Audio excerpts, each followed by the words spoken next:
ये विचार શું છે? તમે વેદાંતના અધિકારી નથી.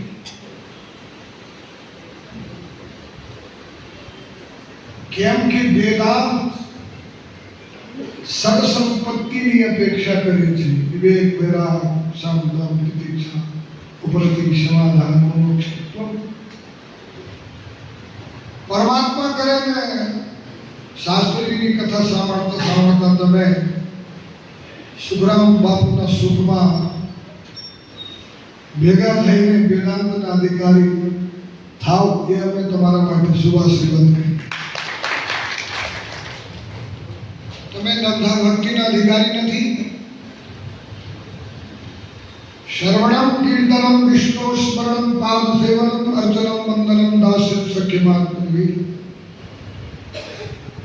આ ભાગવતમાં નર્મદા ભક્તિના અધિકારી પ્રહલાદ હતા, જેના જીવનમાં ન ભક્તિ પાકી ગઈ હતી. શ્રવણ કર્યા પછી પાછું પગ નહીં મૂકવાનો, એ શ્રવણ ભક્ત છે.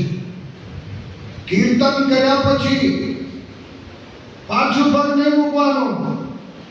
અમારા અમદાવાદમાં બહેનોનું કીર્તન મંડળ છે, મને બોલાવે છે અવારનવાર કીર્તન મંડળ.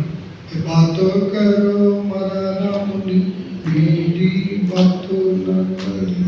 ખૂબ આનંદ કરાવે છે. પણ કીર્તન પૂરું થાય, તારી બહુ આવી કે નહીં, તારી છોકરી, તારી છોકરી કરે થઈ ગઈ, તારી છોકરી નોકરી ગઈ,